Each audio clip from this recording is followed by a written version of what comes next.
podcast on the Average Guy Studios with episode 113. And yes, it's Valentine's Day. And what I'm here to do today is I'm here to for all the single women out there, you know what I'm saying, and the single fellas, because I know there's some single fellas out there as well. You guys aren't doing anything. I just want you guys to remember, man, that right now it might be, yeah, oh, oh, yeah, oh, even the ones without the lovers. I don't know about the whole world. Someone to love though. Hey, oh, oh, oh, oh. When it's cold outside, who are you holding? Nobody, motherfucker. So, let's jump into the episode, man. It's your boy Randy Anderson with another episode of the Average Guy Podcast on the Average Guy Studios. What does that mean? I just want to shout out to all of the single ladies all the single ladies out there, man. There is somebody for everybody. Trust me. But starting off the show, you top country, United States. Shout out to the Netherlands. You know what I'm saying? Coming in second. I don't know how to say that, big dog. I'll be honest with you. Shout out to them though. Okay. The top listeners are Solomon T. You know what I'm saying? Shout out to Solomon. Shout out to user 80054 135 or 115. Shout out to you, and shout out to Arthur. You know what I'm saying? So shout out to the top listeners, man. So I'm pretty sure you know what the episode is gonna be all about, baby. I'm pretty sure. You know what I'm saying? I'm not just putting on my radio voice. You know what I'm saying? Just to seduce you. You know what I'm saying? No, not by no means. Not by no means, man. We'll be talking about your coon cousin, your great coon cousin, Floyd Mayweather, man. We'll be talking about Floyd. We'll also be talking about Gucci. You know what I'm saying? Because those literally coincide with each other. Also, we'll be talking about Kamala Harris. You know what I'm saying? We'll be talking about her again in her interview on the Breakfast Club. And what, you know what I'm saying? Give our thoughts about it. Ooh, you know what I'm saying? What else? What else, man? Oh, man, and we got a big topic, you know what I'm saying? So we're going to talk about a little bit of toxic masculinity. You know what I'm saying? Hold on, I got to make sure. I got to get the light. Get that little extra light, you know what I'm saying? So yeah, man. Yeah, I got to do something real quick, but hold on. Just hold on for me. Hold on, big baby. Got to make sure I get this up and running so I'll be able to see if you guys are in the chat. You know what I'm saying? Shout out to the chat, for real. You know what I'm saying? Y'all some real ones out here in these streets. That's right, I said streets. Man. Oh. Hold on. I got another song for you guys. You know what I'm saying? This is for all my single ladies out there. You know what I'm saying? It's for all my single ladies. All my single ladies. This is for y'all. It's for y'all.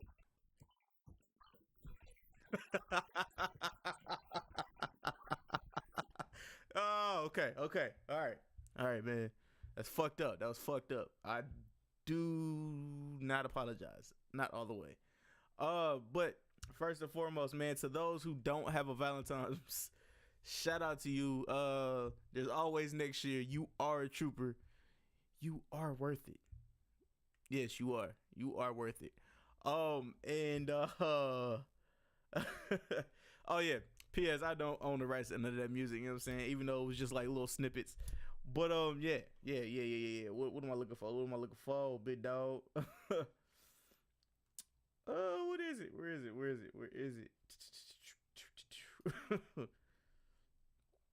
Oh yeah, I do got two of my co-hosts coming, you know what I'm saying? It'll just, I know one said they'll be here, but don't know about the other one. You know what I'm saying? So I'm not gonna wait on them all the way. I am actually doing something right now. So if you are just chilling right now, do me a favor, tell a friend to tell a friend, go ahead and share it and let everybody know that we live. You know what I'm saying? And if you got any more jams and you fuck with the voice, you fuck with the radio voice, the W859 AverageGuyPodcast.com. Ooh, that shit sounded sexy, nigga. Hold on, I might have to keep that one, big baby. Yeah, if you fuck with the radio voice, let me know. You know what I'm saying? If you hate the radio voice, that's fine too. You know what I'm saying? That is fine too. Because I ain't gonna hold y'all. You know what I'm saying? I have boy, when I tell you my voice is immaculate, dog. My shit is amazing right now. So yeah, man, we're gonna be waiting. Oh, matter of fact, let me just tell y'all a little story real quick. A little story. I got a story to tell, right? So approximately about, what was it, like 2 years ago? Yeah. So it was a little story time, but like 2 years ago, I got ghosted. You know what I'm saying? And hey, don't get me wrong, ladies, when y'all be ghosting niggas, make sure like you put me on mute or something like that. Well, I don't know, mute wasn't back in the day like that. Block me or something. You know what I'm saying? Like damn, don't make it obvious. You know what I'm saying? But yeah, I got ghosted. You know what I'm saying? And what she didn't know was the nigga she ghosted the nigga for was the homie. So I'm like, yo, you know what I'm saying? What you up to, folk? And he's like, oh, you know what I'm saying? I'm just with this girl I just met, whoop. I'm like, oh, word? What she look like? You know what I'm saying? Cause all niggas, you know what I'm saying? We know we be like, damn, what your girl look like? You know what I'm saying? Like the girl you messing with now, what she look like, dog? And shit, I was like, or no, he said, what he said? He said, bro, she cool, da and all that. I was like, dog. I was like, so you not gonna show me the picture? I was like, oh, that's fucked up. You real selfish, big fella. And he sent me a picture or whatever via IG, and I was like, oh, what? Wait, what? You messing with her? And then he was like, yeah. I was like, oh, do me a favor, big dog. I was like, yo, tell her I said what's up. You know what I'm saying? And she was dumbfounded, my guy. She was dumbfounded. But yeah, let me go ahead and I will be right back. You know what I'm saying? So stay here and stay lovely, my friends. Stay lovely. Everybody loves you. Oh, and if you haven't yet, Walgreens, Walmart, and pharmacy stores like that, I'm pretty sure have a sale, a 25% off sale on Plan B. So time to go all in. But I'll be right back. If you think you're lonely now, just wait for tonight, girl.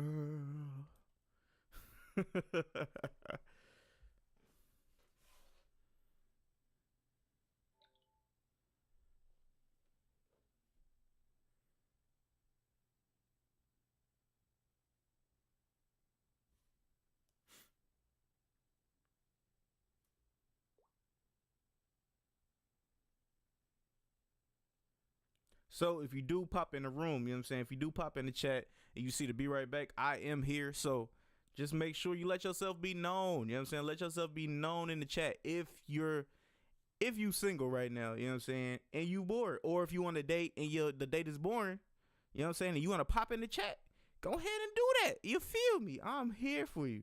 Hey, you can even call the number. I might even leave the number up. You feel me?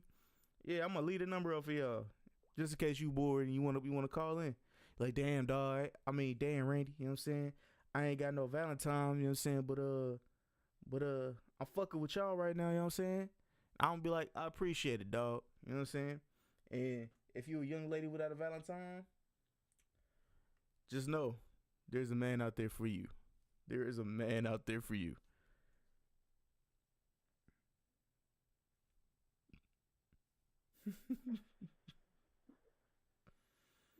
Oh, man. Oh, what's good? What's good, Lauren? Man, my bad. Sorry, average guys and average girls. I ain't want to be on air smelling like I don't deserve no Valentine. Oh, I don't. You ain't got to worry about it, big dog. I think I entertained them just enough with a little bit of the radio voice. But you know how that goes. What's the word? Oh, nothing much. We just getting ready to start back up. I just had to be right back sign while I was doing some things. Yeah, okay. And entertaining everybody with the radio voice. But yeah. All right. So y'all ready for this, man? What we tackling first? Okay. Hey, before we get started, Yes, sir. do y'all want to address this now, or can we squeeze it in? Because it's not on the list, but I wanted to speak on Steve Harvey because I saw the actual interview. I saw the actual interview. Okay, yeah, we can speak on, spend a little, just go into a little bit of time because I want to touch on that because that was interesting, man.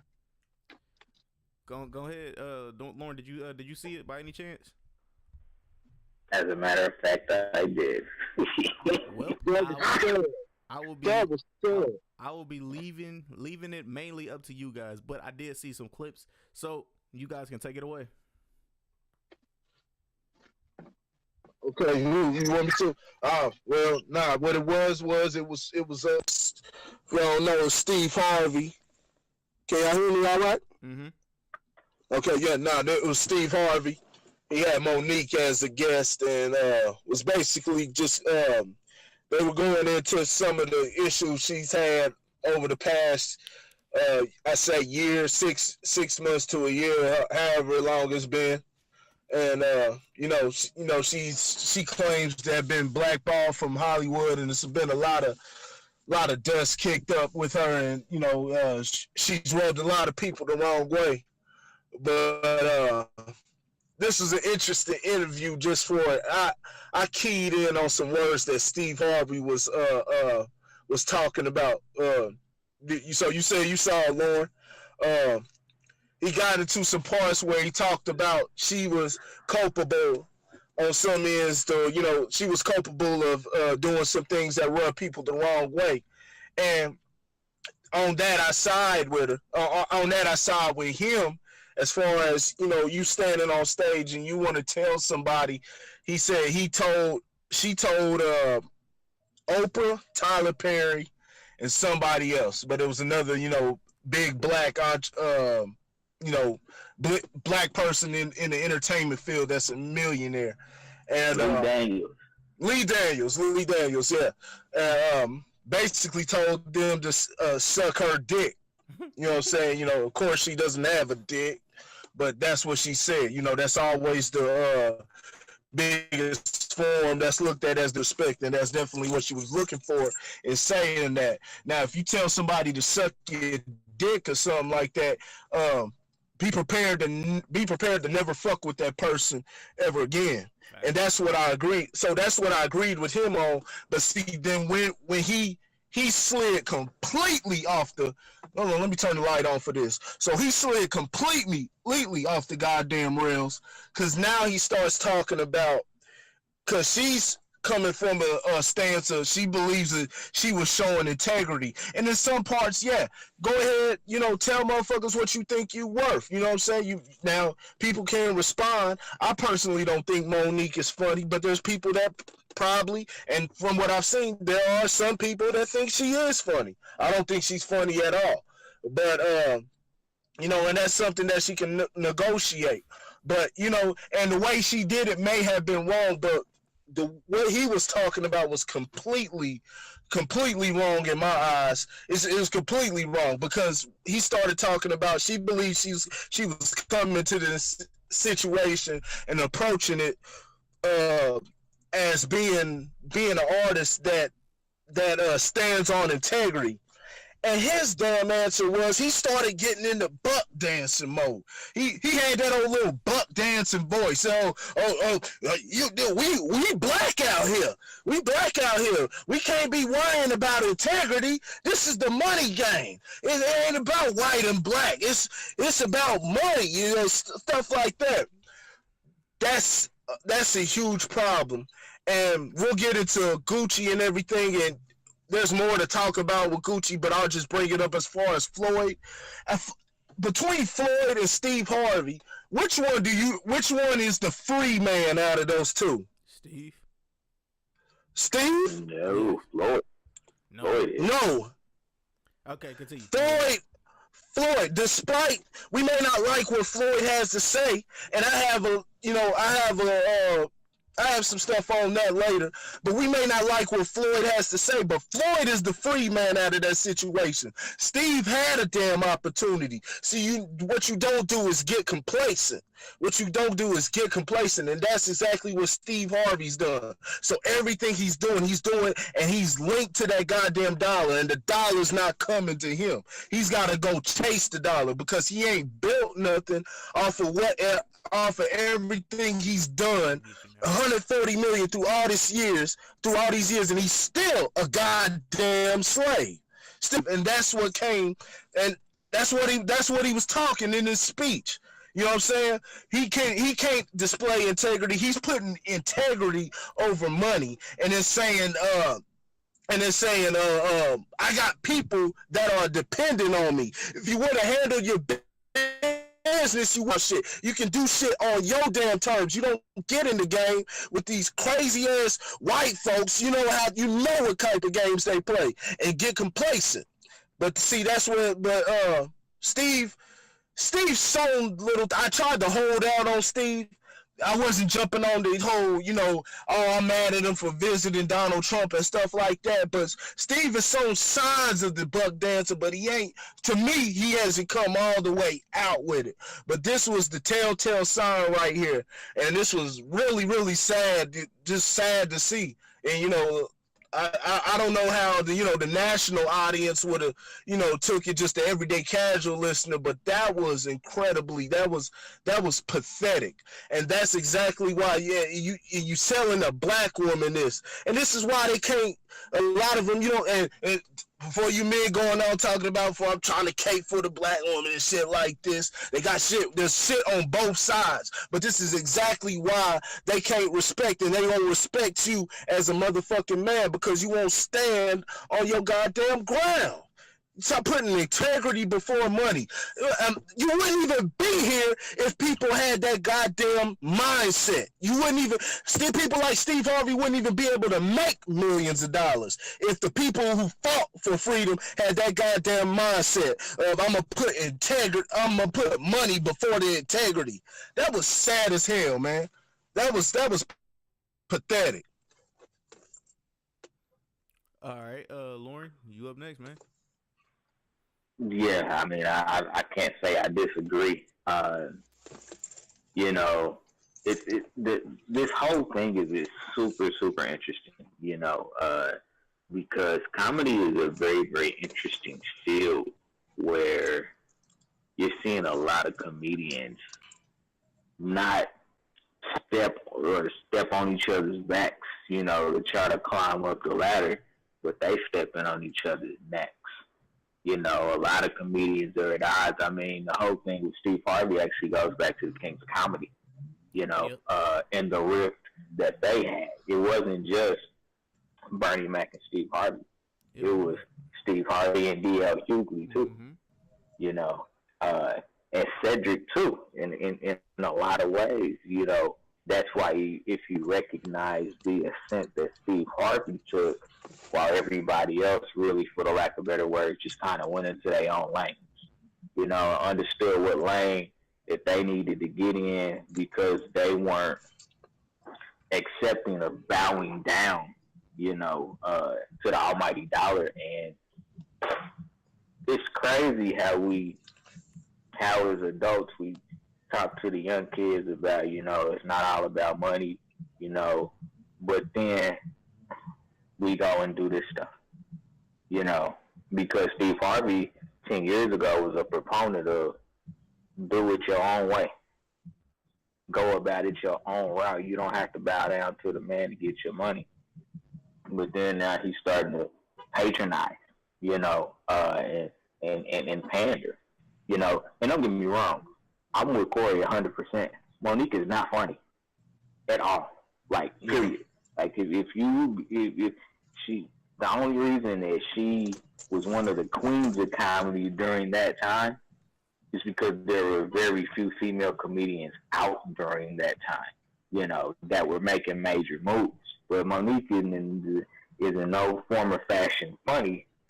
And so the way she presented herself to, you know, to the rest of the world, you know, talking bad on Oprah and Tyler Perry and Lee Daniels and, you know, mad at Netflix because they said, you know, she wouldn't worth what she was asking for and things of that nature. You know, you ain't got to put nobody down to go get shorts. Go find another network that's willing to put you out. If Netflix don't want to put you out, try Hulu.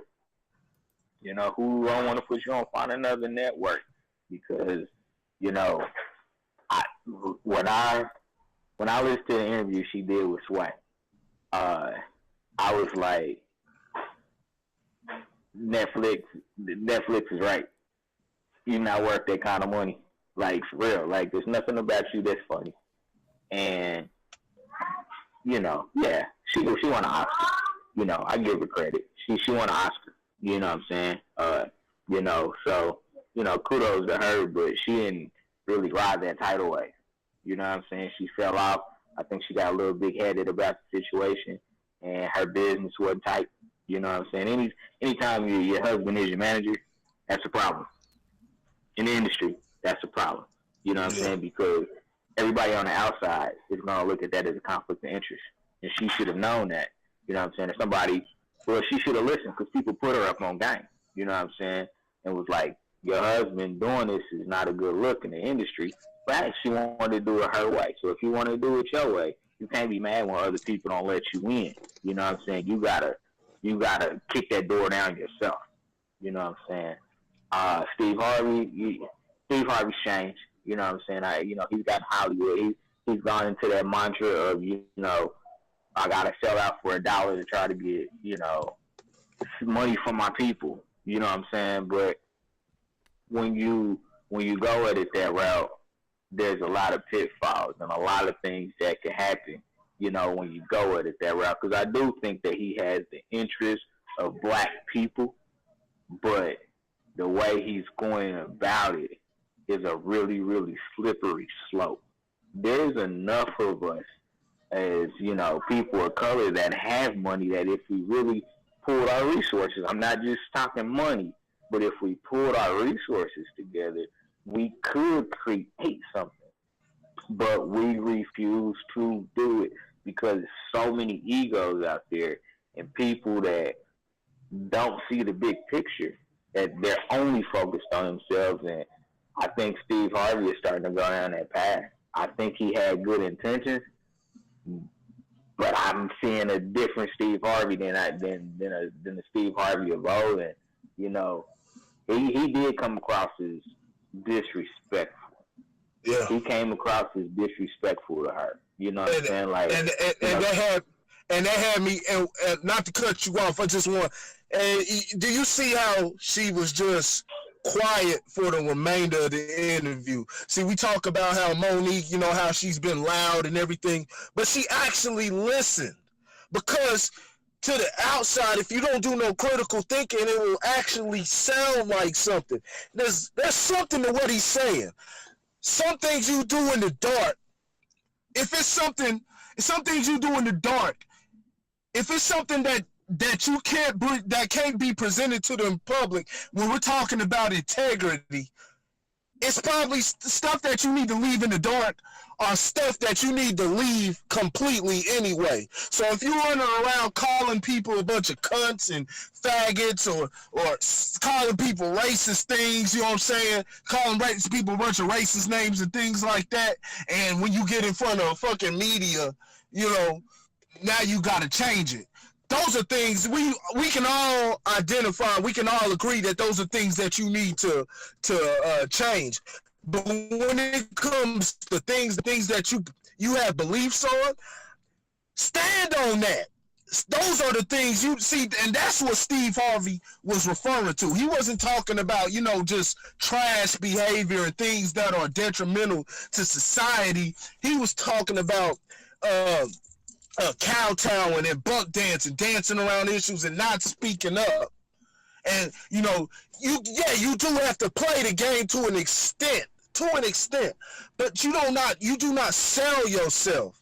You do not sell yourself for $1. That's the weakest thing you could possibly do. And she was quiet. We could talk about Monique and how loud she was and stuff like that, but she was actually quiet within this interview. She sat and listened, and something was resonating within her. Maybe it was the part where he brought up that she told them to suck her dick. Maybe she felt that, yeah, I was at fault, and you know, she wasn't able to differentiate that part from the rest of the bullshit that he was talking about. But you know, I just wanted to make that point. I wanted to give I want to give Monique some props because, you know, I want to say, you know, she wasn't loud and she wasn't being all crazy and anything like that. But see, he started taking her down a wrong, you know, the sisters, they'll follow a man, and that's part of the problem. There aren't a lot of fucking men to follow out here. The sisters got their bullshit to do too. The women are scarce, the ones that you can refer to as women, but men are doing their bullshit too, and a lot of them are doing the bullshit and trying to point it back at the females' part. And this was a clear sign of that shit. That was complete weakness. That she was obviously she may not have been in agreement with it, but she didn't have a rebuttal for it. She didn't have a rebuttal past that. And see, here's the thing, man. Like, you know, colleagues respect each other. You know what I'm saying? So you got two, we'll say old school comedians. You know what I'm saying? So I think that was one of the first times that, you know, she listened to somebody that she had a little bit of respect for. Yeah. And, you know, I think she's starting to realize that she needed a long time ago, but whatever the case may be, she needs to humble herself. You know what I'm saying? Because every time I listen to a Monique interview, I'm like, you don't even sound humble. You know what I'm saying? Like, and I think that that's one thing that separates real people from people that's really just out for self. You know what I'm saying? The people that say, I'm about the community, they're humble. You know, and you have to have that level of humbleness, you know what I'm saying, to understand how other people may view the same situation you're looking at. And I don't think she was humble. That's why she came across to Tyler Perry and Oprah and Lee Daniels like that. And don't get me wrong, all three of them are kind of snakish. I ain't gonna front like they ain't. All three of them are kind of snakish. You know what I'm saying? Yeah. However, humble yourself in the presence of others. If you want to be egotistical, do that stuff, you know what I'm saying, in a music video or behind closed doors. You know what I'm saying? But you gotta humble yourself, you know what I'm saying? And, you know, I think she's starting to learn that. You know, Steve broke her down a little bit, and you can go either way. I go either way with my opinion of how he broke her down. But it was shocking to me to see her not say anything. That's not Monique in a lot of ways. You know what I'm saying? Like she'll tell you, I'm that loud bitch. She said that for years. You know what I'm saying? So to see her so quiet, I was like, man, either she is shut completely down because she's pissed off, or something struck her nerve. But I mean, she got quiet, like mouse quiet. You know, and so that was crazy. Randy, when you get a chance, man, like check it out, man, because it's eye opening. Yeah. Okay. So one thing that you brought up, Corey. So Steve, you said it was one thing that you brought up, and I did hear from somebody else. They said that Steve Harvey doesn't own the TV show that he runs, or that he's on. He doesn't own that at all. Really? No, it's owned by the network. Yeah. I thought, like, isn't it like the Harvey show or some shit like that, or Steve show or some shit? Yeah, they just gave him the title. That's the same as the Jerry Springer show. He ain't on that. It's just like Trump with the Trump Towers. Trump doesn't own the actual building. He just lends his name out. He just lends his name out. And a lot of the towers that he's lent his name out have cut ties with him. So yeah, he just lends his name out, but he doesn't own the actual building. Oh, okay, all right. So yeah, I guess I'm gonna have to check it out, and then I give my what's the name, but the loudmouth. Wow. And that what you want to say, that Grammy that she won, that wasn't a good thing. I'll be honest with you. That was a demeaning movie to black people in general and black women. I'm just gonna say it. I'll say it. Like that was for the white folks to laugh at your ass. But I'll be honest with you. I've never seen Precious. I've never seen it. You ain't missing shit. It was a good movie, but the problem with it was it always takes something like that, something that's, like you said, demeaning and, real just kind of just nasty for a black person, especially back then, for a black person to win it. Just like Denzel, like Jadakiss said, go crooked before he took it. He had so many great roles playing before Training Day. And it took him playing a corrupt role to finally for him to get it for the work that he's done through the years. Probably one of the greatest actors ever. Here's the worst one. Here's the worst one in Denzel. Yeah. Halle Berry couldn't get an Oscar for losing Isaiah. Right. But she got an Oscar for Monsters Ball. Right. She got 0 awards for losing Isaiah. But got an Oscar for Monsters Ball. Right. That's perfect. For being somebody's slut. Yeah. Fucking the white man on camera. Right. Shout out to Billy Bob Thornton, no man. Because I would have took that role. And Taraji P. Henson alluded to it because Taraji P. Henson has had great roles. And it didn't took until she played Cookie on that terrible ass show Empire. I think it's just a complete clusterfuck. And it took that. Show? Yeah, and it took that. I've never seen that either. Yeah, it's a complete clusterfuck. I said that from the first episode. This show was terrible. Just the way the edits, the way the story is told, the pacing of it. It's a terrible show. And I said that from the start. But it took her playing a role like that, just saying a bunch of crazy and funny ass one-liners for, people to repeat on social media for her to win the award. And she made it clear when she won the award. It's like, I've done other things, but okay, I'll take it. She alluded to it. I forgot the exact words, but she alluded to that. Now, did she win an award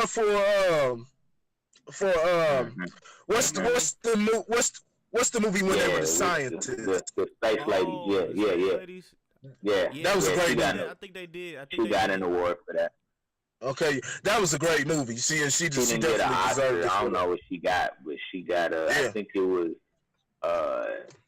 supporting role or some shit like that. Like, yeah. Yeah, she deserved it on that one. But yeah, usually they gotta do some, just it gotta be some low down shit for black actors to win it. The guy from that Moonlight movie where the boy grows up to be homosexual and all that, and he was the drug dealer and all that. He won I think either a Grammy or an Oscar for that one. And you just looking at the movie, he played the role. He didn't do bad playing the role, but you just kind of looking like this is Grammy worthy. So that's what they think of. How come they never give Morgan Freeman no Oscar, man? Morgan killed it in Glory. You said who? Because that's the voice. Morgan Freeman. Who? Morgan Freeman. Morgan Freeman. He's never won one? He killed it in Glory, man. Yeah. Hey, on my man. Yeah. My mouth stupid ass want money nigga. Yeah. Is it Morgan Freeman? Yeah. That's the voice of God, man. That's the voice of God. Morgan Freeman ain't getting no Oscar because he be messing with them teenagers. Yeah. Nah, they ain't confirmed that, man. Don't be doing my man Morgan like that, man. They ain't confirmed that. Hey, man. him and Woody Allen, man, out there, 60 years old, messing 20 something. That's why he got that hoop earring and that motorcycle. Yeah. Don't be doing man Morgan like that, man. He ain't innocent until proven guilty, man. Oh, he's not guilty. I mean, I said 20. I said 20 something. Nope, I'm not gonna say that. Nope, not at all. All right, so we got anything else before that? Before we head into this Gucci story? Nah, let's get to it. Ain't got nothing. Yeah, I just had to get that out of my system. Steve had me hot, man. I could tell. All right, so we have to speak about Gucci, man. So now the whole uproar where Gucci had their little sweater, you know what I'm saying? I should have had it pulled up. But their sweater where it looks like I think it's how you say it again? I don't want to say it wrong. Zombo? Is it Zombo? You said what? The person. It was Zombo, right? The name was Zombo, right? Zombo? What are you talking about? The blackface for Gucci. No, Sambo. Okay, there you go. Yes, Sambo. Step and Fetch It. Al Jolson. You know, all those. You know, there's plenty more. But yeah, the blackface. Okay. Yeah. Was Gucci's sweater designed racist? What was it? Do you guys think it was designed racist or natural? Go ahead, Corey. Go ahead. I'll say this. I like the way black folk responded. Don't let up on, you know what I'm saying? Don't let nothing slide. If we ain't feeling that shit, hey, we not feeling that shit. It looked too close to blackface, and what that was a microcosm of, you know, what goes on is there's probably not enough representation. There's not enough black people as representation in the upper management in Gucci and the people who make those type of decisions, because there's no way a black person would have okayed that. You know what I'm saying? Now, can I say that was their intention? I don't fucking know. But, you know, when it comes out, it's just like, you know, this is how black people seeing it. They seeing it just as if they were to see it as they were walking on the street and they see a person passing by them. And, you know, it's like, what the hell is that you got on? That look like some old, you know, Amos and Andy type of stuff. That's blackface. And so that's what it is. It's got too much of a history behind it. And the history behind it has actually affected us. It was the way that they portrayed us as dumb, ignorant, a bunch of goofballs, and they threw the blackface on with the big red fucking lips. So whether it was racially intended or not, and you know, a lot of people were saying, people who are purchasers of Gucci, they were saying it's not. A family member of mine was saying, hey, it's not racist, you know, things like that. I'm looking at some of the other imagery, and I'm looking at some of the other stuff that they have with the lips on it, and usually with the lips there's a tongue coming out, and there's different stuff on there. There wasn't nothing like that on this particular turtleneck. There wasn't anything like that. It was just the lips, no tongue or anything. If they wanted to deviate from that, then add the tongue or add something, add the slobber like you had on the other things. But this was just the straight red lips. And so, and I wouldn't put it past, I just wouldn't put it past the company for them to be like, you know, hey, niggas is sitting up there representing our stuff, and this ain't who we made it for. It's another situation like the alleged Tommy Hilfiger situation. And I say alleged because now you can't find the video, but I pay attention to things like the comments and things like that. And one thing that's consistent through the comments are people are saying like, hey, this is crazy. I know for a fact I saw this Tommy Hilfiger video, and I literally saw them with my own eyes say that I don't make Tommy Hilfiger for black people. But the video is you can't find it anywhere, and you know, and there wasn't really YouTube. There wasn't YouTube back in, you know, the 2000s, late 90s, and things like that when the comment was made. So who knows? Who knows? But it's just a bad look. It's a completely bad look on Gucci. Now I don't think it should be I don't personally believe it should be a boycott. Because there's a lot more things we should boycott. Me personally, now, you know, I can't afford fucking Gucci anyway, so I've never bought no Gucci nothing. I'm pretty sure maybe, you know, I come into money, I probably would have copped some Gucci or something like that. You know, now it's like, hey, I'll stay away from the cats because they obviously not putting people in a position of management or in higher up positions to make decisions to know that that's some fucked up shit or that's just, even it looks, the perception of it is bad, completely. And there's, like I said, there's too much history behind blackface and things that are even, you know, look remotely like blackface. Way too much history in the way that it's affected people who are labeled as the black race. So, you know, I'm not with it. As far as, you know, and you saw the video with Floyd Mayweather, he said, you know, he's gonna do his thing, he's gonna rock Gucci, things like that. I personally, I didn't have a problem with it. I thought it was, I did have a problem with it. I didn't have a problem with him getting Gucci, but it was the way that he talked down to the people that were choosing to boycott it. And I was watching one YouTuber, and he said that he thinks Floyd Mayweather may not have known about the boycott. I saw something with Casanova on the Breakfast Club. I fuck with Casanova 2 times heavy. I like his music. I was listening to him on the Breakfast Club. He said he didn't know about the boycott. He was at the whole, you know, the big black lunch that they had, the Rock Nation thing that went viral with Jay-Z, Meek Mill, Biggs, and all of them. Right. He said that people were telling him, and he didn't know, he was rocking all Gucci. He said Gucci down to the socks. And he didn't know that there was he didn't know that there was a protest that was going on with it. So, you know, that's understandable. My only problem was, you know, like I said, he talked down, it's as if he talked down on it, and that's just perception. He may not have known. He talked down on it, and then this Negro had the nerve to say, people, I've had money team, and people, ain't nobody supported the damn money team. Negro, how did you get into the money? And you a free Negro, unlike Steve Harvey.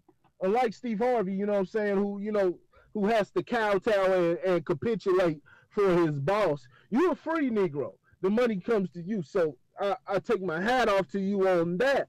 But to say ain't nobody supported the money team, Floyd, people have been come out every single time for your fights, no matter how bullshit we done thought the fights was. When you're 50-0, or was it 50-0, or is he 51-0? 50, yeah, technically, yeah, 51-0.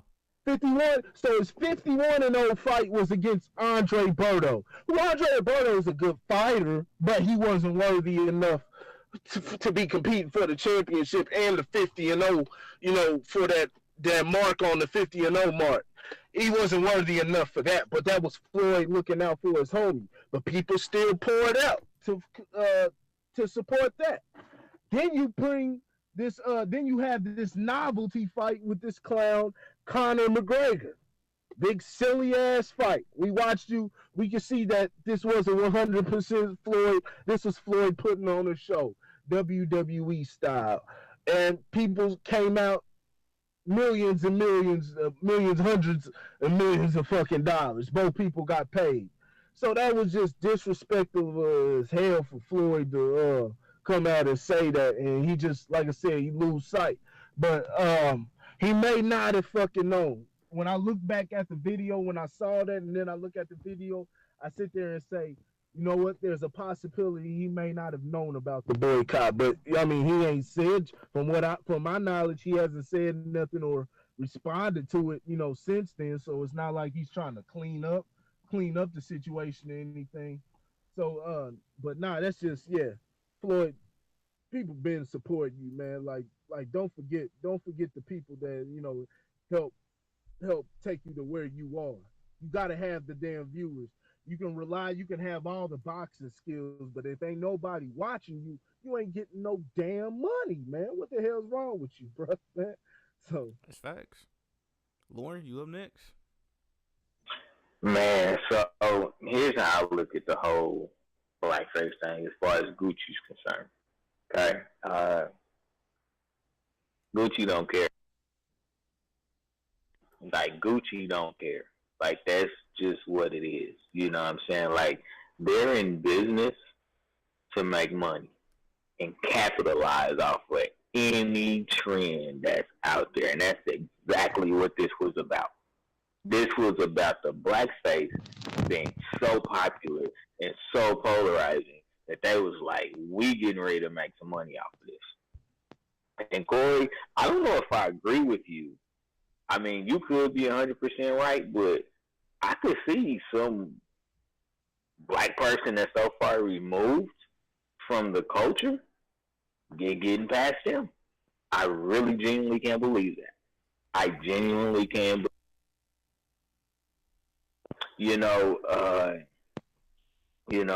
It's was it racist? I'm not going to use the word racist because it's used so loosely today. What I am going to say is that it was culturally insensitive. It was culturally insensitive, and I don't know that I've ever actually owned anything Gucci. You know what I'm saying? I've just never been into it. You know what I'm saying? I'm not the type of person that is all about I guess for lack of better words. You know what I'm saying? So you didn't have to convince me to boycott it because I've never worn it, but I surely won't support it now.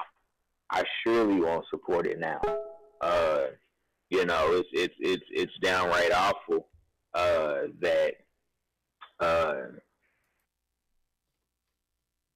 it's downright awful that they had the audacity to put something out like this because of the insensitivity behind it.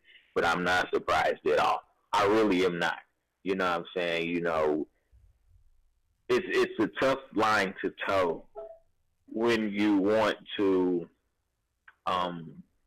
capitalize off of a trend or anything to that degree. You know what I'm saying? I mean, we could date this back to the cutest little monkey in the room. It was insensitive. Yeah, you're right. It was insensitive. Was it? No. That's not what they were thinking. I can tell you that is probably not what they were thinking. They just thought it was a cool little cute slogan for a little kid. You know what I'm saying?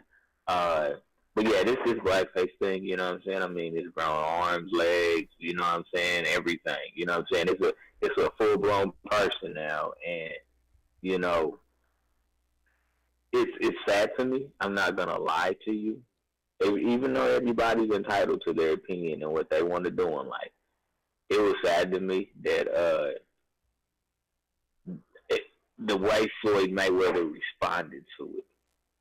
Now, I don't give Floyd Mayweather credit for being, a leader, a theologian, or anything to that degree. He's a boxer that's made a lot of money. Mm-hmm. You know what I'm saying? But, I'm really, really sick. And I mean that when I say it.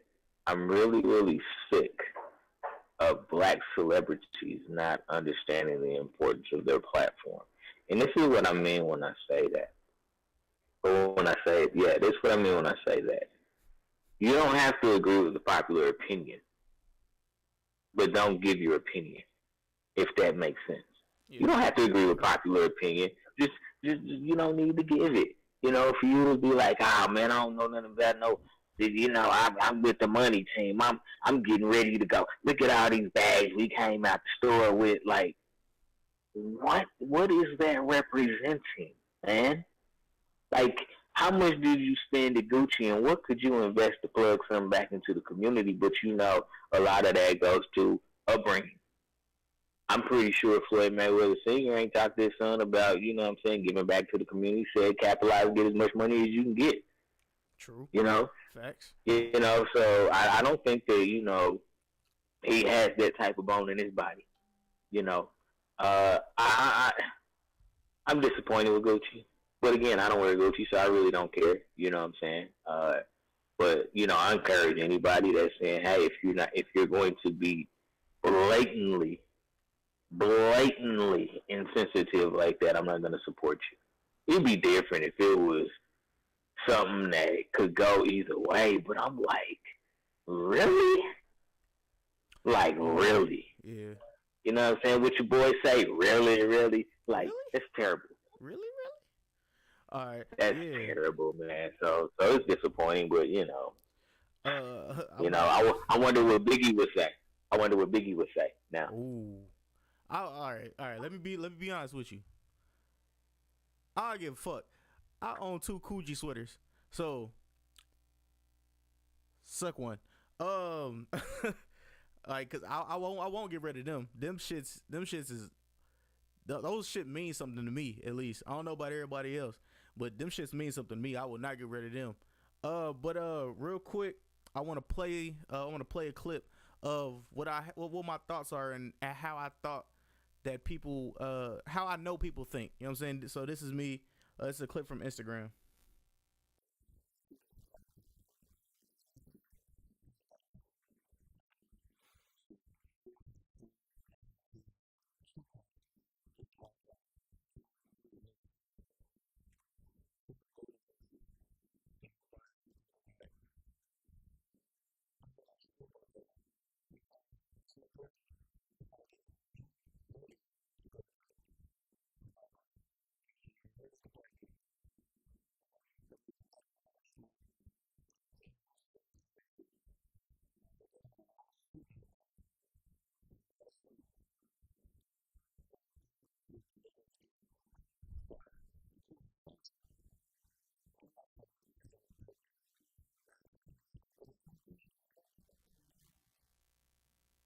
All right, so pretty much, for Lauren, I don't know if you are able to hear it, but what it pretty much what I pretty much said was there's 2 type of people. There's niggas, and there's black people. Floyd Mayweather and other people like that are niggas to me. You know what I'm saying? Because for the simple fact that he went to Gucci. He went to Gucci after this happened, and I understand what Corey says. He doesn't think it's real, and he thinks that Floyd Mayweather probably did. No, Gucci hit up Floyd because Floyd is an influencer. He will get the sheeple. He will get these sheeple, aka niggas, to go back to Gucci because Gucci they're using Floyd. So Floyd's like, all right, I'm about to go there, drop a couple racks, and then I'm about to get paid from Gucci. So I'm double dipping if I'm Floyd. But as a sheep, you won't see that. You'll just get outraged and be like, oh well, shit, if Floyd gonna do it, I might as well do it too. It's still fashion. Who are like T.I. said, who are the number one people that actually buy this stuff, that buy all Gucci? Black people. Black people are the number one consumer of all high-end fashion, all high-end white fashion. Cause we don't see niggas really rocking black high fashion all like that. Not at all. In my eyes, nah. You only hear about Gucci, Louis Vuitton, Fendi, and all that other bullshit, all that other shit. And I'm just saying, man, it's 2 different people. It's black people, the people like myself, and I'm pretty sure Lauren and Corey who see the shit for what it is. You know what I'm saying? And like, I'm not gonna get outraged about it because of it's Floyd Mayweather. Floyd Mayweather is richer than a lot of you niggas, literally, and he's double dipping, like I said. So I'm not gonna get outraged on it. And Floyd's a coon. You know what I'm saying? he's a big bad coon villain. So, hey man, that's all I gotta say for real, because there's nothing really more that need to be said besides Gucci. It's raps, and that was perfect troll marketing. I'm gonna say it here now. And I know some people is definitely gonna get mad at that. What do you mean? That's not troll marketing. That is troll marketing at its finest. Cause you get your free promotion, you get people talking about Gucci, you get people going to your website, and then you know what we're gonna do? Because we apologize, we're gonna take off 20% of all of our items on our store, which people are still purchasing these items for $4,000, $5,000, and motherfuckers, they're still making thousands of dollars off of fucking $20 to $30 t-shirts and $20 to $40 to $50 shoes. Like the Balenciagas is damn near 10 racks, 5 to 10 racks for a platform shoe that is ugly as shit. But niggas buy it just because it says Balenciaga on it. You know what I'm saying? Just because it's high fashion and because they want to flex on niggas. And a lot of y'all niggas that really purchase that shit, y'all need to pay y'all bills. I'm just saying. But yeah. Hey man, you can get some property. You can get some property for $10,000. Exactly. You can get some property for a rack. Yeah, man. That's crazy, man. Shout out to 79 Rose and Identity Theft, man. If y'all looking for some black-owned designers, man, 79 Rose and Identity Theft, man. Just a couple nights to shoot out there for y'all. Oh yeah, definitely. All right, so let me go ahead and get back to this. What's the name? Cause yeah, niggas be on some bullshit, boy. I'm telling you, it's a difference, niggas and black people. It's big difference. Hey. All right, let's talk about it because I already know where you can go with this. Let's talk about the Kareem Hunt situation. Go ahead, I want you to lead it off. Kareem Hunt, talk about it. All right, so as I've said before, I'm just an average guy with a podcast, man. I just want my credit. Honestly. All honesty, I just want my credit. That's it. When Kareem Hunt was kicked, when Kareem Hunt kicked the young lady and was removed from the NFL last year, everybody was against me. It was like very few people that was on my side, but everybody I talked to, from my grandfather to friends to just random ass people, were like, oh, he's not coming back to the NFL, you don't know what you're talking about. I said verbatim on this show, he will be back next year. I said it. No, I said he will be back next year. Next year or the year or another year removed. I said I gave it 2 years. Shit, the offseason just begun. And guess who's back in the NFL? Kareem Hunt. So this brings up a question that I actually proposed on my Facebook and Instagram, the Average Guy Podcast. The NFL, it is okay to beat and kick women, but it is not okay to take a knee on the field. I would like to get everybody's input on that. So it's okay to beat and kick women. So it's okay to domestic violence is fine, good, and dandy.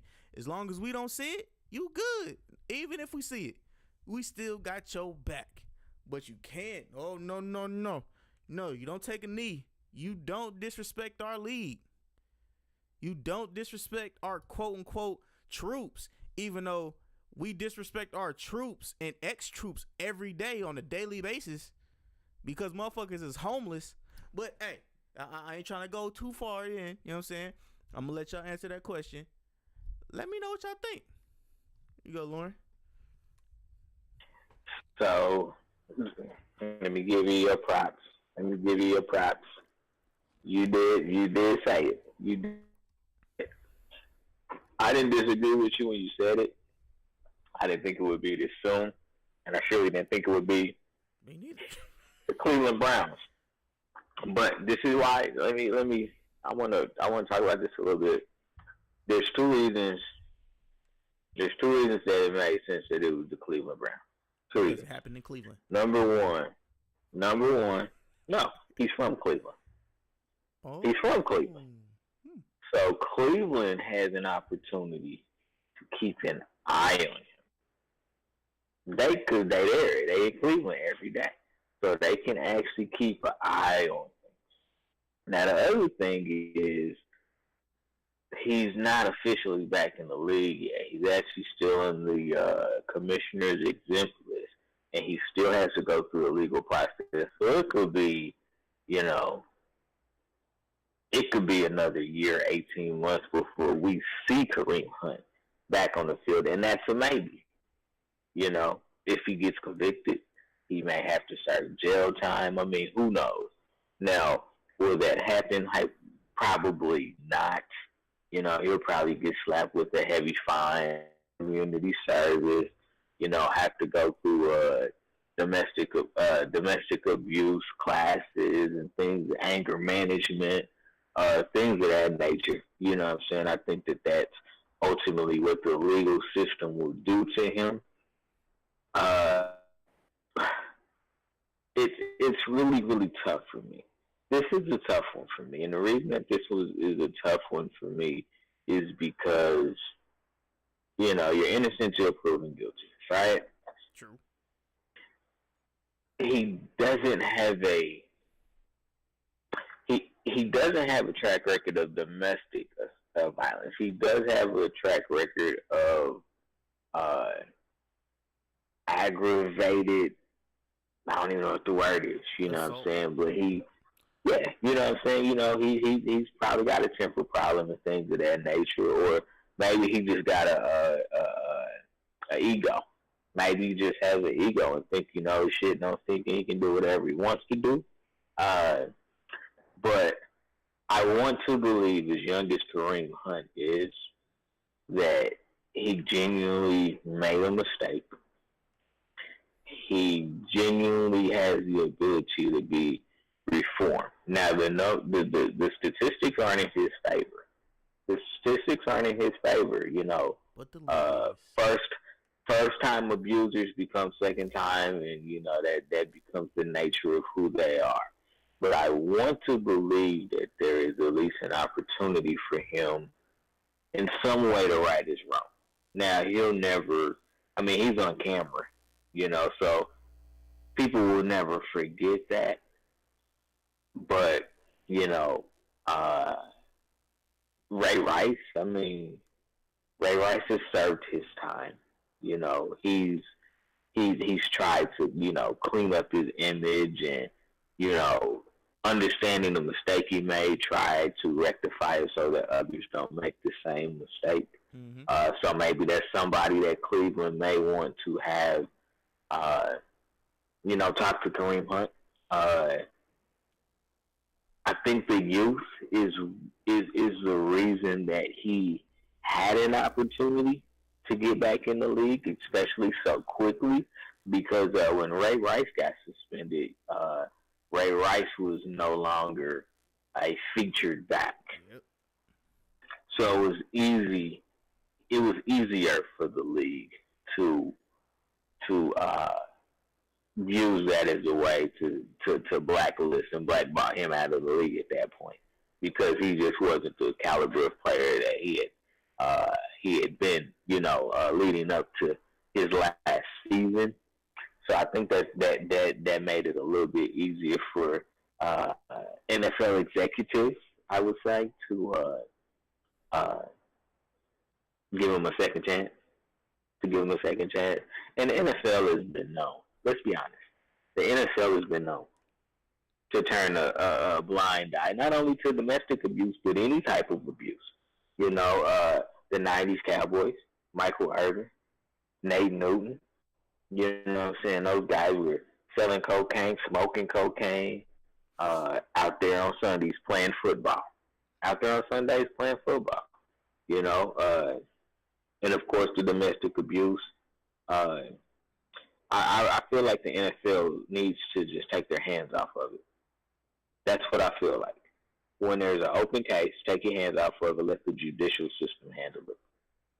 Let them handle it. You know, if that means that, you know, a player had to serve time in jail, then you figure out on the back end how you want to deal with that. Is the jail sentence enough? Is that time served? And then he can come back and play football. And then psychologically, I mean, obviously the victims are fucked up, you know, in a lot of ways. You know, a male or a female, you know, if you get assaulted, abused, things of that nature, it messes with you psychologically. But I also think it messes in some ways with the assailant as well, not just the victim, but the assailant. You know, so I would hope that, you know, he would go through some extensive counseling, because I feel like when you abuse people, it falls into the line of bullying, which is you're retaliating for something. You know, I mean, abuse can be a learned behavior. Well, my dad beat my mom. You know what I'm saying? Or so I thought it was okay. You know, I mean, we see it on TV every day, and half the time people laugh at it, the other half we cringe at it. You know, it's all in how you see it. It's all in how it's presented to us in public. So, you know, again, should there be a zero tolerance policy for domestic assault? My honest answer is no. Now, do you need to spend some time away from your profession? Yeah. But let's apply that across the board, though. Let's just not apply it to athletes. Let's take teachers. You got to take a year off. Let's take policemen. You got to take a year off. Let's take doctors, lawyers. You got to take a year off. Get some counseling and things of that nature before we let you return to your profession, because it's only polarizing because of the celebrity status. There's everyday men beating the shit out of women and children every single day. And guess what? A lot of times nothing happens. Nothing happens because the women are too afraid, or they don't know where else to turn because they don't have anybody or anything else. You know, so if you're going to punish across the board. Don't let it just be the celebrities. You know, it was funny how I believe his name is Josh Brown from the Giants. It's funny how he faded into obscurity to where nobody you just don't talk about him. You don't hear about him no more. Right. But we still talking about Ray Rice. Exactly. We still talking about Ray Rice. But we ain't said nothing about Josh Brown, who not only did it, but he lied about it. And see, that's what got Kareem Hunt in trouble, was the fact that he lied about it originally. And so, of course, the Chiefs like, man, you played me for a fool. We asked you, and you was like, nope, I ain't do nothing. You know what I'm saying? But that's amazing to me. You know what I'm saying? That, you know, Josh Brown has been able to fade into obscurity when, I mean, he detailed the assault that he did to his wife. He Wrote it in his diary. Yeah, he detailed it. Like, that's a whole different level of control. You know what I'm saying? That's a whole nother level of control. But we still talking about Raymond Rice, who did that like 10 years ago. Yeah. You know, so yeah, am I playing a race card? Absolutely not. I am absolutely not trying to play the race card. I'm not trying to play the race card in any capacity, because if I was, I wouldn't have brought up those other professions either. What I am saying is, if you're going to deal with domestic violence legally, you deal with it across the board. If you remove an athlete, you remove a goddamn doctor. Mm-hmm. The rule should apply to all. It shouldn't just apply to a certain handful. If it's a regular dude, if he's a trash man, then goddamn it, you can't take out the trash. You need to get counseling. You need to try to rehabilitate the situation. Find out why the hell you have no control over your emotions and you want to just beat people that you can overpower, for the lack of better words. So that's my stance on it. Okay. All right. Corey, you up next. We talking about. Tell her to see if they can move the tables. Maybe it's stuck in the middle or something. Oh, we was here. So ask her if she can move it. That's what she was saying. Move the table. You say one more time? Now we're talking about the Kareem Hunt situation, how he got back in the league so quickly, and how we should truly handle domestic violence. Oh, okay. This one's easy. I'm all for people having second chances. But yeah, Lauren. Well, I agree completely with Lauren. There's a huge disparity in how they talk about Ray Rice versus Josh Brown. It just the difference is one was put on video, but Josh Brown actually admitted to what he was doing, and it was ongoing thing that was for years, whereas in Ray Rice was just one situation where he made a bad decision. A lot of it's a process to become from a boy to a man, and just mentally, that and becoming the best man possible. Where people are human, so people make bad mistakes. That's something that he needs to rectify. As far as we know, we haven't heard anything else from Ray Rice in the news, anything like that. But it's huge because it was on video, and the example they made out of him, it gets talked about over and over again. But see, this is the what I've always said is, and this is why I knew Kareem Hunt would be back. Is it's not about domestic violence or anything. Greg Hardy was allegedly throwing his wife on a couch full of guns and things like that, full of loaded guns, and threatening to kill her and things like that. And the Cowboys still went out and got him because it's been on and on again. The people that get picked back up. Who is the situation that I'm trying to, another situation. Somebody did it and they got right back on the team. I can't think. Do y'all know who I'm talking about? What team was it? I can't remember. Somebody got charged with domestic violence and they got right back on the team. I'll try to... broke up.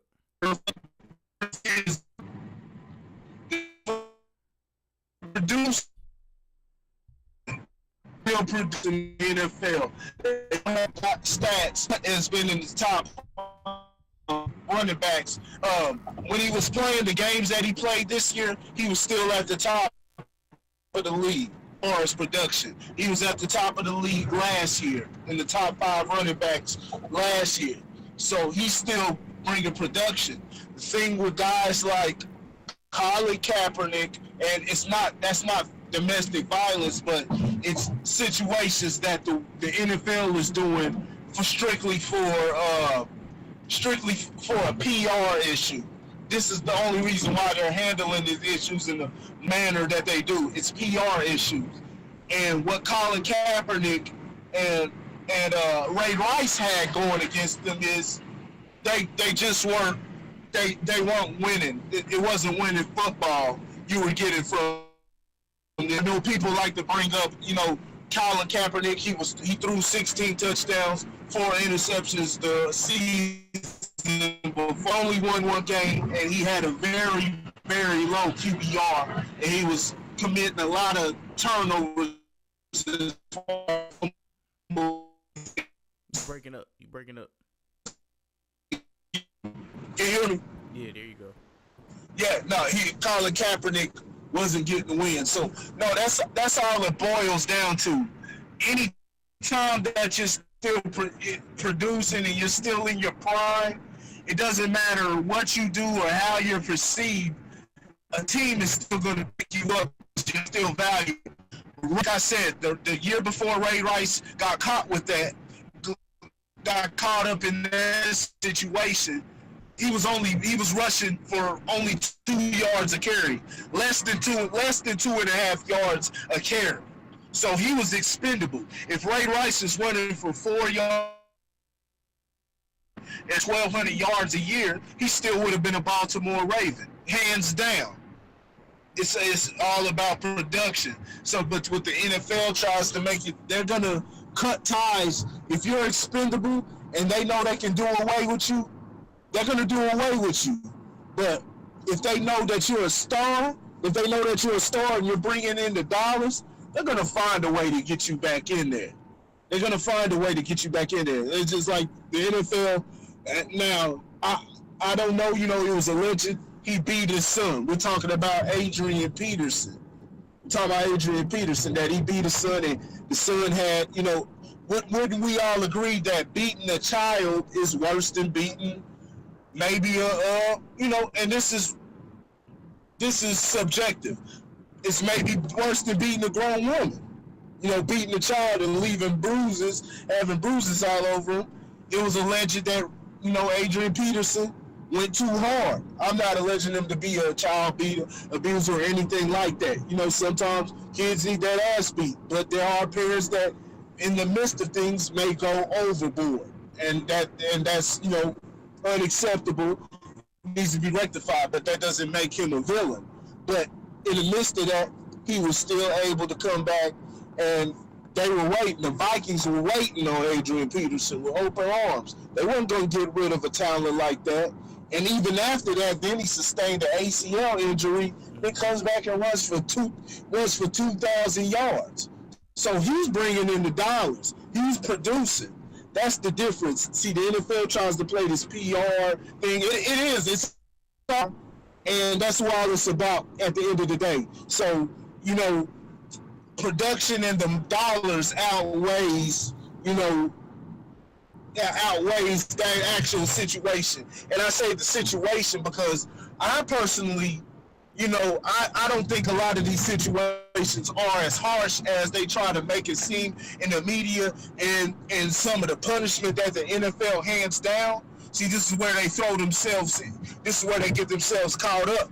They handle it as if it's horrible, but then they differentiate on, you know, the talent. You know, like I said, you know, if you're good, you're going to keep playing. If you're bad, you're out of here. They can do away with you because you're not bringing in any money. That's all it is a money game to the NFL. Okay. All right. Pretty much the moral of this story is you can beat women and get away with it as long as you're good in the NFL. That's it. As long as you run it for 1,300 yards, you can beat the hell out of females. That's facts. And if you get mad, it's insensitive. Hey, take it over to the NFL, not us. All right, so define toxic masculinity and how it affects and makes and how they're viewed. Wait, what? Yeah, toxic, how it affects and makes. Yeah, define toxic masculinity. How they're viewed. I honestly don't. So I'll take the lead on this one. It's an overblown phrase. I'm gonna be 100% honest with you. It's an overblown phrase. Now, if you want to define it, I would define it as, you know, I mean, any level of masculinity that, you know, is disrespectful to the opposite sex. You know, I mean, when you talk about workplace discrimination, you know, a lot of times, you know, toxic masculinity goes into that when you talk about, you know, are women capable of doing the same job that men can do? Some men would say no, they're not. You know, but I think it's been overblown recently. as it relates to all the things that are going on in society right now. You have the different commercials trying to present guys in different lights as males and things of that nature. I don't think there's anything wrong with masculinity. I don't. I don't have a problem saying I don't want sons that don't know how to handle when things are bad. They don't know how to handle criticism and things of that nature. I prefer my boys to be built for tough. And I don't think that there's anything wrong with saying that, because I am not saying that my sons are not allowed to have feelings. What I am saying is put it into the right classification. It's basically what I'm saying. I don't cry unless it's something that really is broken me down. That doesn't mean I don't cry. It just means that it takes a lot to make me cry.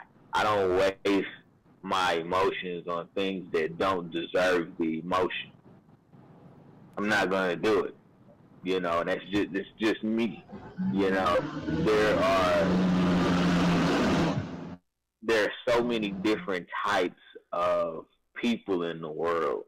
And when you start breaking it down by, sex, there's a lot of different types of males in the world, and I think the important thing for anybody, male or female, is to learn how to deal with negativity, deal with negative emotions, and all of the things that come with it, because life is not a cakewalk. Every day is not going to be, crunch berries or frosted flakes. It ain't going to be sweet. It's going to be some rough days, and, you don't have to disrespect anybody to try to build yourself up. And I think that maybe where toxic masculinity where it may cross the line is when you have to berate or deflate somebody else in order to build yourself up. Like, I don't have to do that. I don't have to talk shit on the next man or woman to build myself up, to make myself feel better about me.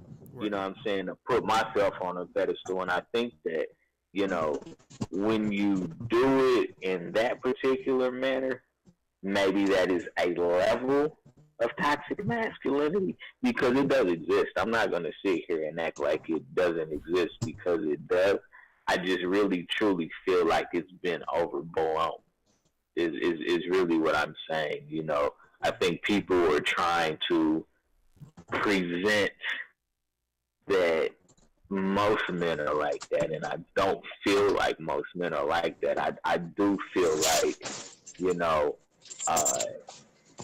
it's the minority. The problem is that in some cases the minority has the power, and that's what makes it that's what gives it its light, so to say. And men hide it all the time. That's what locker room conversation is. Locker room conversation is that's what that is. You know what I'm saying? And that kind of goes back to the machismo of a guy. You know what I'm saying? One dude come in the room and he like, man, shoot, man, I done banged up about 5 bad ones.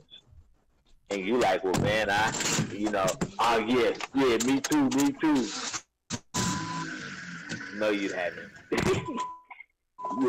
But we co-signing, we dick riding and all that stuff, and it is what it is, you know what I'm saying? Again, when it encroaches on disrespecting the opposite sex, whether it's mentally, physically, emotionally, that's where you gotta blow the whistle. But I don't think that it's as bad as some people try to make it seem.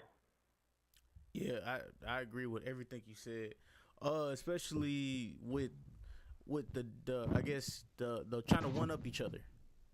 that shit could definitely be taken as toxic masculinity. For the one friend that's always bragging about something, and then if one the other friend hasn't done something like that or hasn't done as many, oh boy, you a pussy. You know what I'm saying? You better get out here and get that shit done. Da, da, da, da, da. So I mean, well, it was like for females, for example, right? Because this could be taken as toxic femininity. Yeah, I don't know if y'all knew that was a word, but the females that say that men that live with their parents and don't have their shit together, they can't do shit for them, but get with niggas that can't do shit for them, and somebody that's that get with the drug dealers and get mad when when they get beat and shit like that. That's just another form of it. So I mean, I'm just averaging out the podcast. So Corey, you next. Think about toxic masculinity. There's a validity to it. What it stems from is, America's past and how America, the whole world treats women terribly, but America's had a past where women didn't have rights and things like that. So it stems from that. You said, they don't talk about what toxic femininity is, and then it kind of, it starts bleeding into things that are actually masculine for an actual reason. And, and then they start talking about, just you trying to talk to a female, trying to holler at a good-looking female. That's toxic masculinity. Where are we going to start talking about, if a female come with a short skirt or got her ass out, is that toxic femininity that's drawing this so-called toxic masculinity? So you got things like that. And like I said, there are instances to where it's valid. If you got a guy that that happens a lot in the streets. Matter of fact, just in the urban areas in general, it's got a false sense of what being a man is, and a lot of guys think, is responding to every single little thing, and you always got to be perceived as tough. And and it leads a lot of guys to the grave when what you are is you're built to be a protector. You're built to be a protector. So what you do is protect. Don't go engaging and trying to start situations or feeling like your ego was hurt. You gotta throw ego out the window when it comes to things like that. It's about being a protector, not ego. And so yeah, those are places that it can get skewered. But like things like, they were talking about toxic masculinity with the Gillette commercial and everything. And, you got guys like Terry Crews. See, those are things where you have to, you're big and you're supposed to be the protector. You're a man. You were made that way for a reason. Now, women have estrogen in them, and it brings out different type of emotions. Men are supposed to be built for more stresses. Now, I do think a lot of times they put too much on men and expect them to be way too tough and not say anything. There's a lot of things that transcend masculinity and femininity. Just like you said, crying about certain things and crying about, silly things. Those are things that transcend masculinity and femininity. Some things don't need to be cried about. But, I'm not a female, so I don't have it. We have a level of estrogen, but I'm not packed with the same level of estrogen as they would. So I don't know how it affects them the same way I would. Now, what I will say is, like I said, men are built to take harsher environments as far as, you know, what's going on around them, how they feel and things like that, because the woman, like I always say, is the nurturer. She's the one that holds the baby in her stomach for 9 months, and those type of emotions and different things affect the child. So during that 9 months, and that's why it's always best for families to get themselves in the position to where within that 9-month cycle, that the woman is having no stress, not working, you're doing everything that you need for her, because there has to be as little stress on the child as possible, because, you know, the kid can be born with complications, or even possibly die, and even the woman could die giving childbirth. So it's something serious and something that should be taken delicately. But you know, things like, you know, a guy, you know, as with the going back to the Terry Crews situation, a guy coming up and grabbing your balls and things like that, and you don't want to respond because, you know, you're a black man in Hollywood, and, you know, you don't want to lose your status and things like that. It goes back to the Steve Harvey thing.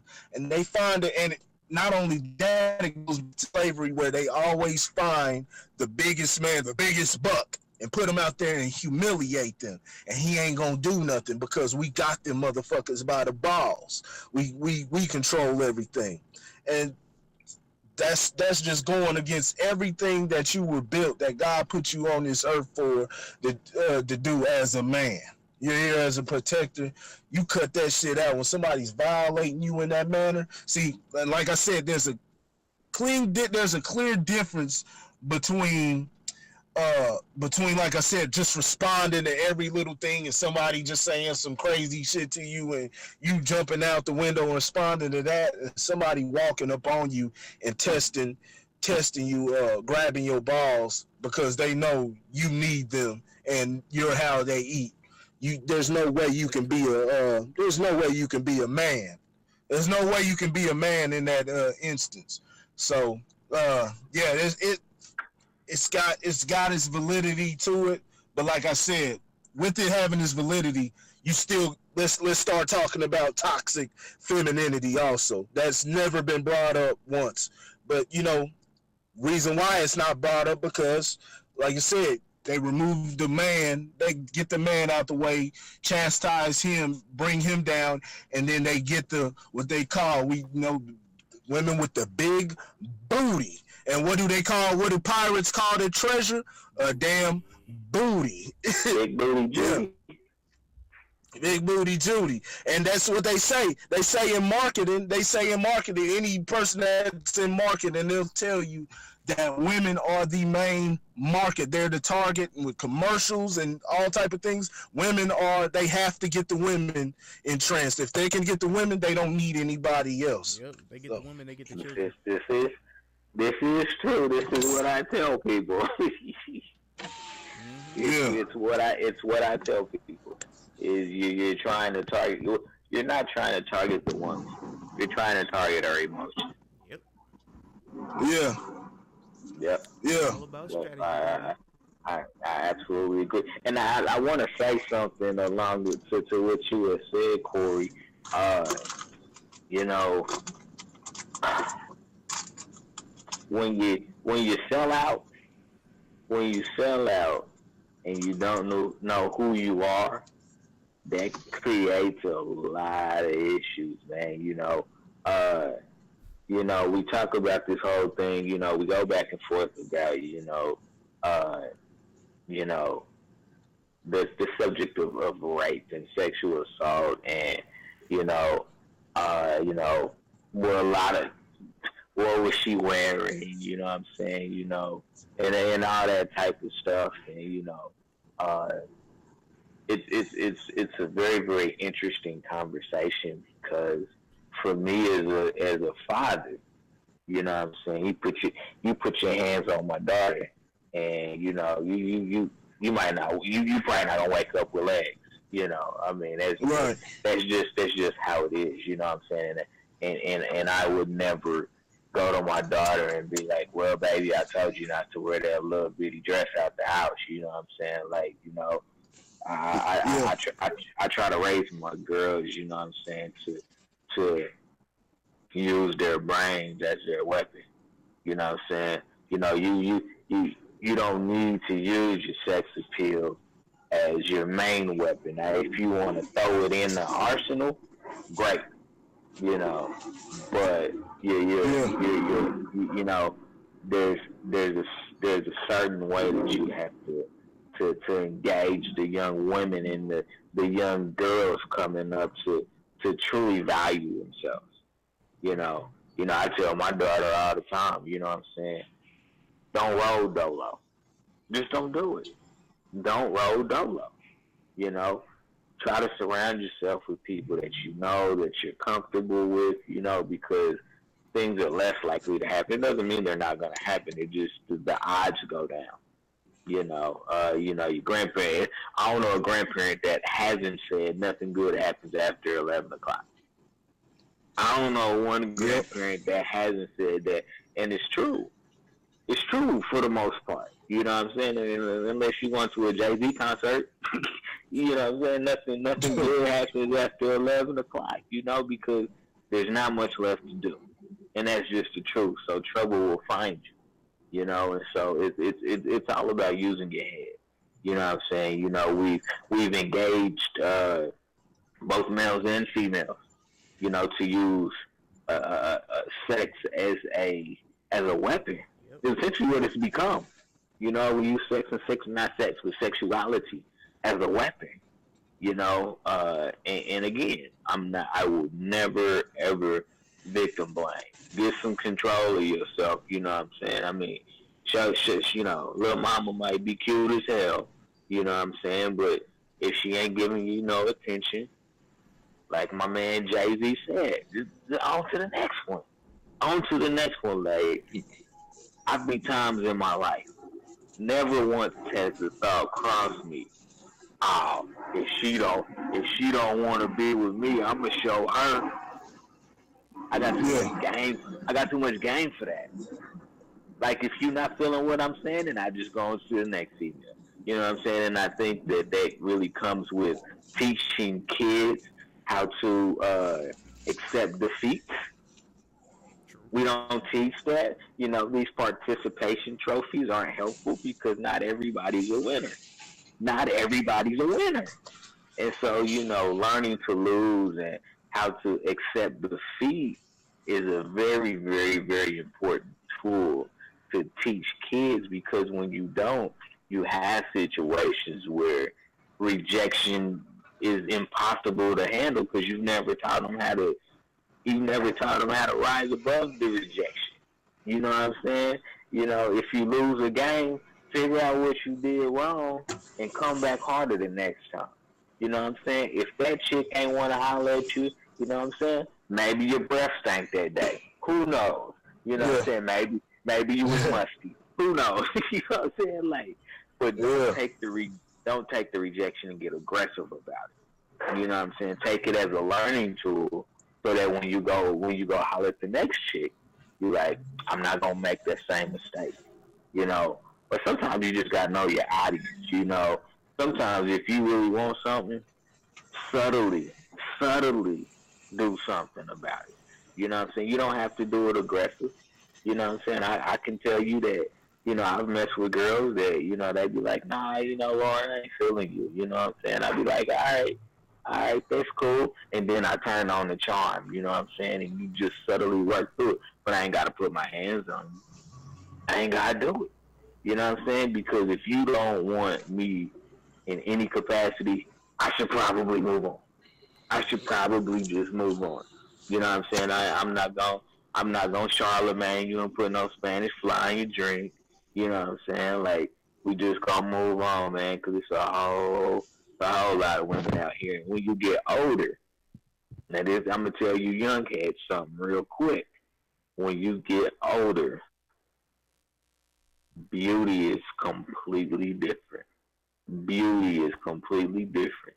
If you ain't got nobody if you ain't messing and rocking with nobody that ain't got your best interest at heart, and it's somebody that you can build something with, all that pretty shit it's gonna go away. You're gonna get old, you're gonna get some wrinkles, you know what I'm saying? You're gonna get some extra cellulite, you know what I'm saying? Hell, you you gonna put on weight, like all of that stuff.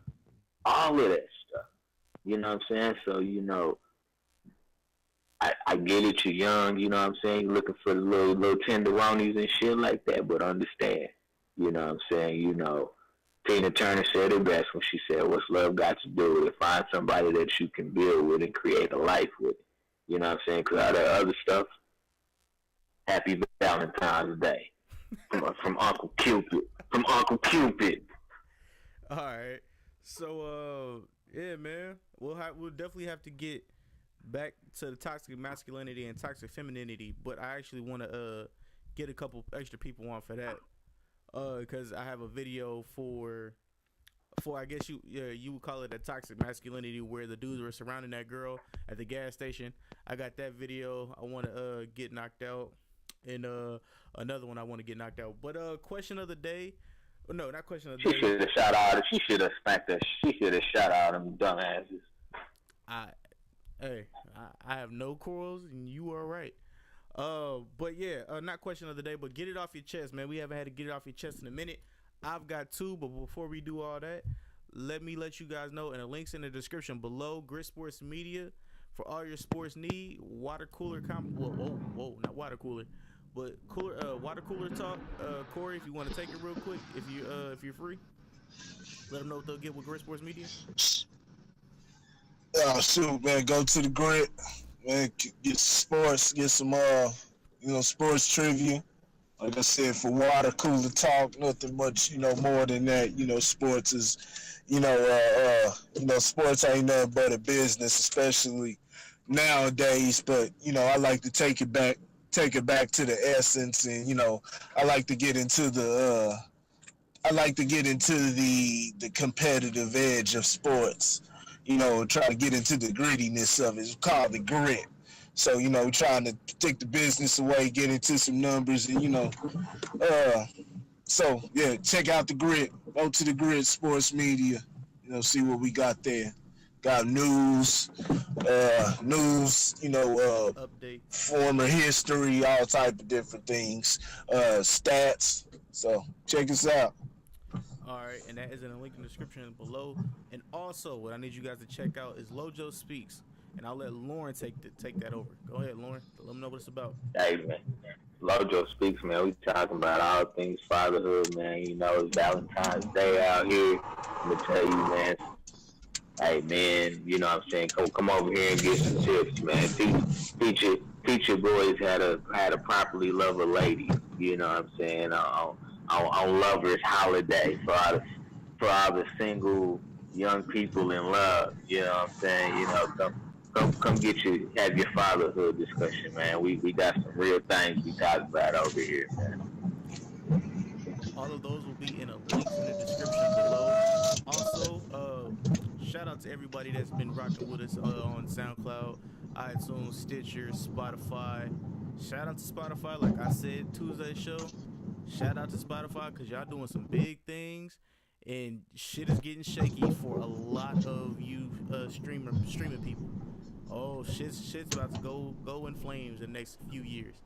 But also, what I want to say is we are also on iStar now. I'm trying to figure something out. But yeah, we are also on iStar. And what's it called? It was called, I think it was BIT Ched or something like that. My bad if I got the name wrong. But we're also on that CHUTE. We're on that as well. So the Average Guy podcast and the Average Guy, I believe, on iStar. So remember to if you're on any of those platforms, shout out to you guys. Love the support. Keep supporting. Also, what else we got? We have nothing else. So let's get to get it off your chest. Do you guys have anything to get off your chest? Good, bad, or indifferent? I know it's been a minute, but I got two things. So y'all want to go first, or you want me to take it off? I didn't want to say nothing. Just like you said, stand on. Don't forget. This goes for everybody. Namely, we got it's for Black folks. there's a lot of progress being made as far as the conversation being had. The term ADOS is now reaching. I was telling them, I talked about it on here back in August, was telling people about, Antonio Moore and Tone Talks, got Antonio Moore and Yvette Carnell. They're the ones that are behind that. And, you got people like Angela Rye and Joy Reid trying to, exposing themselves and trying to throw salt on it, calling it Russian bots. But it's an actual movement, and it's something that not only, American descendants of slaves should have, but all black people should be supporting, and all Americans should be supporting. All Americans should be supporting, as well. There's a lot of progress being made. That's something that needs to get taken care of. How it gets sorted through, that's left up to, there's a lot of people that can trace their roots back to slavery. And they definitely deserve it. That's something we should be fighting for. So making sure we vet these candidates that are out here and making sure they're not just taking advantage of us, taking advantage of the pander to us, and and stand on something. This is what black folks fought for, on this land. This is what they nobody would be free. Nobody would have was for the ancestors, the black folks that put their lives on the line fighting for civil rights and different things, for the different groups, people that are put into groups. Now you have racial groups, you have sexual orientation groups, different things like that, but nevertheless, they're groups.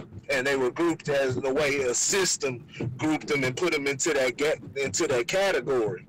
And so we all have a responsibility to, uphold that and keep moving forward.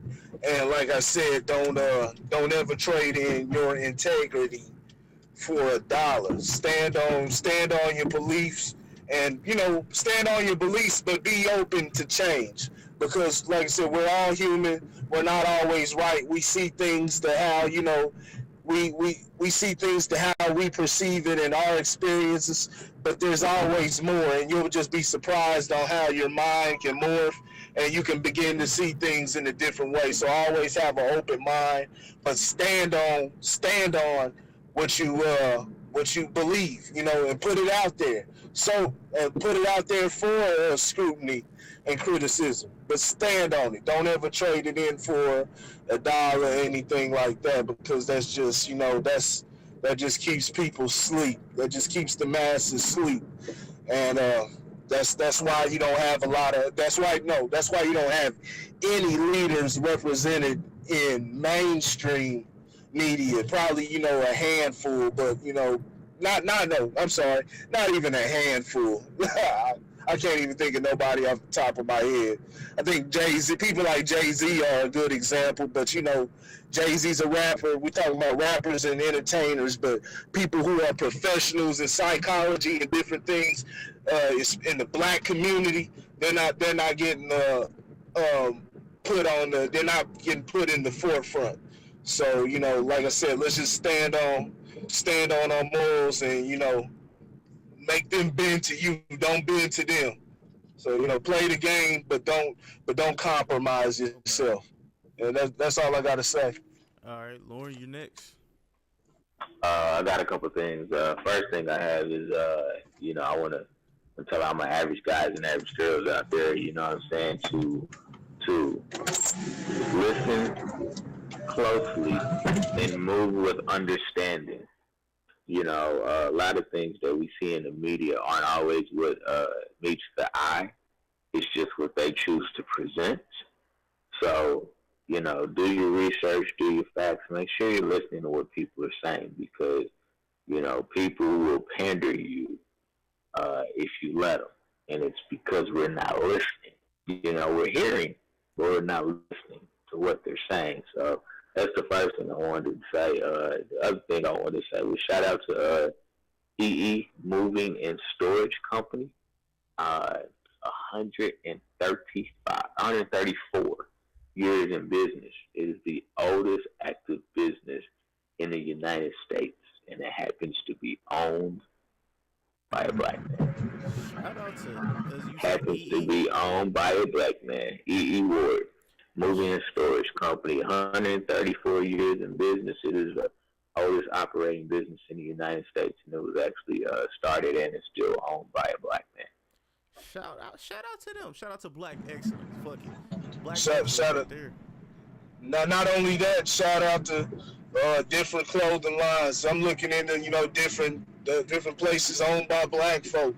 We don't when we do that, we don't got to worry about what Gucci is doing and trying to feel important in their gear and feeling let down when they put out imagery that's consistent with how you've been portrayed for hundreds of years. When you start supporting your own and feeling good in your own stuff, people that make it by that, black folks, that make stuff, for you, people that part of the culture, that stuff, you won't have to worry about anything of that. So, look at places like, you got Ramamar, 24 Karat Black. Those are designer brands. You even got a damn toilet paper company, Freedom Paper. They sell toilet paper and other different type of things. It's black owned. That's a lot of butt cheeks stuff. Right. You said I don't know. I don't know, but it's out there. It's out there. Shoot, I'll check it out my damn self. But yeah, it's all type of different things. And like I said, a lot of people in other groups that look at it as, that's racist. You're just looking to specifically, buy black and things like that. No, it's methodical. It's a reason behind the method. It's methodical because when you target it and actually, put behind the A-ball because you were targeted, you have to start working out different practical things to get back, get things back in order. So that's all it is. All right. And on that note, man, I have two things I want to get off my chest. So, go ahead, Lauren. I just wanted to say one more thing, man. I don't think a lot of people know this, man, but this podcast is done in 3 different locations. If y'all can't tell by looking at the images, we are not in the same room. We are in different parts of the United States doing this, man. We are dedicated to y'all, man. You know what I'm saying? Coming here 2 to 3 days a week, sometimes 4 if we want to give you something extra. And we doing this from different locations, man. So recognize the grind, respect the grind, you know what I'm saying? Because we can't do this without y'all, but hey, man, we got a dream, you know what I'm saying? And we got goals and we trying to get places. And so we doing a hell of high water, man. I just want to say that. That's facts. That's definitely facts. Oh, what is Langston's and LaToya's brands again? I know LaToya's was like black dress or something like that. 79 Rose. 79 ROZE. Okay. And then Identity Theft is EYEDENTETITEES. Basically, identity theft. You know what I'm saying? 2 up and coming. I ain't even gonna call them up and coming anymore because they didn't got up and they didn't came up. You know what I'm saying? 2 established brands. You know what I'm saying? 79 Rose is, all black dress. All she sells is black dresses because every female, no matter what color you are, you know what I'm saying, needs a black dress to have a good night out on the town, man. So 79 Rose Identity Theft, is a cross-platform brand that's just, really trying to, speak about, the differences of, people from different walks in life and showing our similarities within our differences, to try to bring us together. So, yeah, 79 Rose Identity Theft, man. Check them out. Facebook, Instagram, websites will be in the next 30 days. It's coming, it's rolling, man. It's coming, it's rolling. Yeah, man. Shout out to them, man. That's family, and I'm always here to support family. So, I know this might lead into a little tangent, just a little one. I promise you, small, quick, and in a hurry. But you some sick motherfuckers out here, dog. You motherfuckers there's some sick people out here in these streets. There's some sick people in these streets. Hold on. Make sure I get this over here. Grown men are sliding into Miss Flint's DMs, and the mom exposes them. So, hold on. Let me actually make sure y'all see this picture real quick. You know what I'm saying?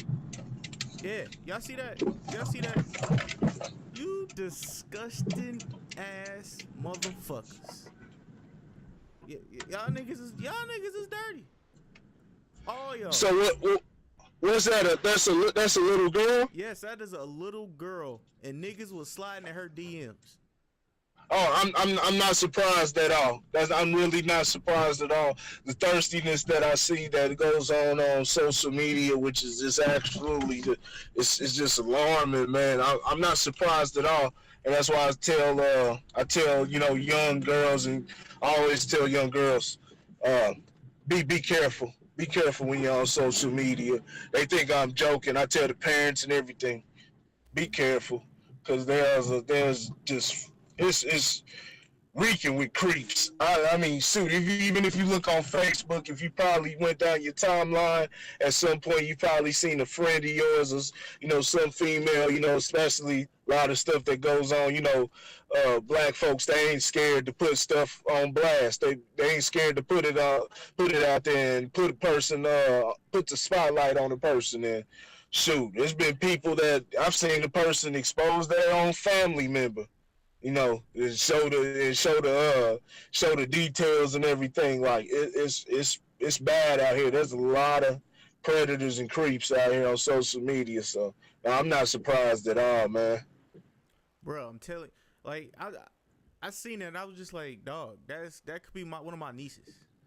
Yeah. And I was like, motherfuckers don't understand. You fuck with my family, any one of my family, especially if they little. Oh, we gonna have big problems, big fella. We gonna have big problems. Yeah, I will say this though.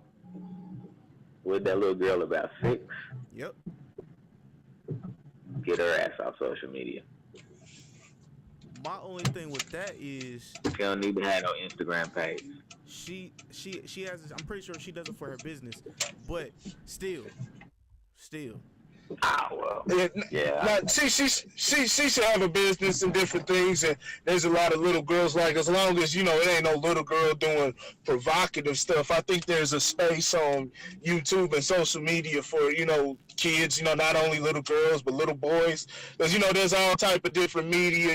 People I've seen kids are making kid type of independent kid shows, stuff that babies and stuff can enjoy and things like that. It's like I said, it's just we gotta make sure we keep our foot on the neck of these guys, that we don't just ignore them when we see that type of behavior. You know what I'm saying? You get a screenshot, something, send it to police. Mm-hmm. Be afraid to pick up a phone, even if you don't think, hey, the police ain't gonna do nothing, just is on the internet or something. Just at least try. But even if a person is joking like that, you see it in the comment section. Ain't shit funny about that. Report their asses immediately. Yep. Yeah. I mean, that's the one thing I had to get off my chest. Like, you niggas is nasty. All y'all. Yeah. All y'all. Like, niggas. When I say niggas, I'm talking about all races. All men and women. I'm not regarding women, but men and women, because this is all inclusive over here, baby. All inclusive over here. All right. And for the second one, see, now for this one kind of hurt just a little bit, because I was riding for this person when this came out. The Jesse Smollett kid. When this came out, I rolled for him. You know what I'm saying? I ain't gonna lie. I was defending him because niggas was like, "Oh, this some bullshit." Yeah. Doing a little digging, you know what I'm saying, and hearing other people's thoughts that know a little bit more than me. I'm just like, all right, cool. You know what I'm saying? I see a couple little things, boom, boom. I seen some deleted videos. I see somebody pushing your music. You know what I'm saying? Talking about your music. Give him 50,000 views or on all his songs, or plays on all his songs. Da da da da. Boom, boom, boom. I'm like, all right, cool. That's a little suspicious, but I'm still riding with I'm still ride. You know what I'm saying? Because he's a brother. You know what I'm saying? And we have to ride for each other. But my guy, as soon as you said I'm the gay Tupac, I'm done. I was done. No, you was bad. We can't hear you, Corey. You choppy. What you say, Corey? No, nuh-uh. Okay, so while he gets his connection back real quick, I think we might be good. All right. Can you hear me now? Yeah. And no, we can't hear you. We can't hear you. It went back to choppy. Okay. So yeah, he said he was the gay Tupac. Okay, there you go. There you go. Okay, yeah, my signal's bad. I'm over back in the area, but no, his interview was 10 times worse. I 100%.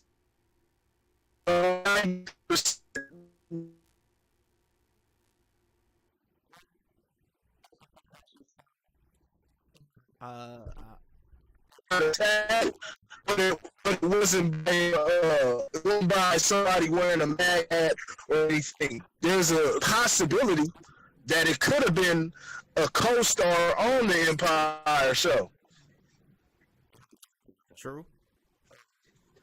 Did you hear me? Yeah. The gay Tupac. Yeah, we heard most of it. Yeah. So I mean, I say there's. Say that again. Yeah, we heard it. It could have been a co-star on the Empire. They've actually brought Jussie Smollett back in for questioning again and everything, and it's said that they allegedly brought in the Empire star at the airport and brought them in for questioning. And there's an Empire star, so it might have been something that was internal and it got reported. Reported the way it is. But check out his interview today. His interview was just mind blowing. I'm just like, I'm pretty positive that it wasn't no MAGA hat guys or anything like that. Like, he's lying. I really believe he's lying. Yeah, maybe he had on a Gucci hat. He said a Gucci hat and the Sambo mask. And the Sambo mask, my bad. Yeah. But yeah, it was the whole I'm the new gay Tupac. That struck me. And I was like, all right, I'm done. I might be really done. And then I was like, nah, I can't. Like, you know what I'm saying? We gotta fight for ours. You know what I'm saying? Like, we can't just let people just like get in our ears and shit like that. And then I heard, ironically, a news reporter found a hot sauce bottle that had bleach inside. It was half full of bleach. I'm like, nigga, okay. What? Like, y'all niggas is starting to reach now. Like, this is starting to piss me off. I'm starting to get mad. And I was like, and I heard another thing, and then I heard another thing. I was like, I'm done. I'm done, bro. I tried. I would ride for any of the LGBTQ community. You know what I'm saying? That needs it. But you, dude, it's done. It's raps for you. Yo, the gay, I'm the new gay Tupac shit, and fucking all the, he needs this many streams on all his music. No, bro, like, you are using us. What? Did anybody ask him to elaborate on that statement? On the gay Tupac thing? Yeah, nah. Yeah, I think everybody just tried to erase that from him. we just gonna act like you didn't even say that. Like, yeah, that ain't nobody. Well, I mean, I guess I'm trying to understand, like, what does that mean? It means absolutely nothing. It means just imagine if Tupac was gay. All his disrespect. greatest hits, all of his greatest hits, like hit him up. You gonna listen to that a lot different now. Yeah. all Jesse thug ass music gonna be like, wait, whoa. Jussie Smollett came out and said he thinks the support would have been different if he was Muslim, which is not a race. But you know, maybe he was talking about if somebody could identify his religion, maybe that's what he was going with. But he said Muslim, Mexican, or if he was black. Like, what? Okay, so I'm just gonna act like you don't say that. And then he said the reason why he thinks they targeted him is because he goes hard on 45.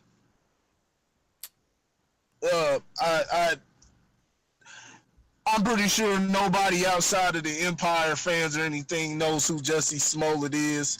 And the person went through, and somebody actually went through down all his tweets and social media, things like that. He doesn't have anything referencing 45. If y'all don't know who 45 is, it's the big orange man in office in the White House.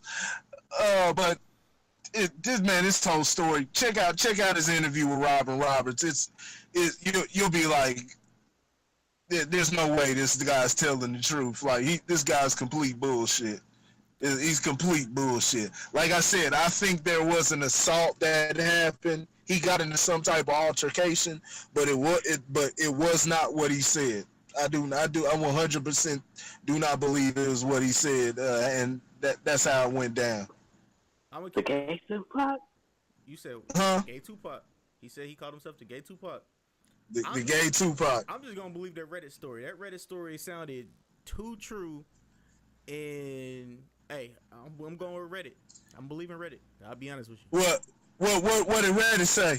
So the Reddit story is, while he was in Chicago, he's in a very prominent gay club in Chicago that he frequents a lot. And he left that gay club, but in that gay club, he was flirting with another man's boyfriend. And so the dude followed him out, I guess, after the subway, allegedly. And then all that stuff, like he got beat up, and then that's where he made up the story. After he got beat up. So yeah. I believe there was some type of assault. There was something took place, but his story that he brought, complete fabrication, man. Yeah, man. So, hey, dog. Be honest with you, I tried, but now the gay Tupac. The gay Tupac. Gay Tupac. I'm gonna have to pray on that one. Yo, just imagine, Ambitious of Errata. Nigga, whoa, that takes a whole no. Don't do my man like that. No. Don't do my man like that. Okay, all right. So, on that note, man, this has been another episode of the Average Guy Podcast on the Average Guy Studios, and I hope everybody has a beautiful, beautiful Valentine's Day. Remember, today was the day where you could get Plan B pills $25 off, 25% off. So you can bust raw, all that. Just make sure you take that Plan B if you don't want no baby. Think smart, my friends. Think smart. And that's advice from the Average Guy. And we are out. Hey, this is one thing today. Just one more thing. What's up? You gotta appreciate Valentine's Day for. And I heard that this isn't an original thought. I heard somebody else say this, but Valentine's Day is the one day to where you can get some pussy off buying a chick a pack of candy. So appreciate, take advantage of the day. You know what I'm saying? Get the ticket Skittles and everything, and you in there. Yeah. Take advantage of the opportunity. You want some Russell Stover's chocolates? I got you. Yeah. I got you. Yeah, get a bag of Skittles, man. Yeah.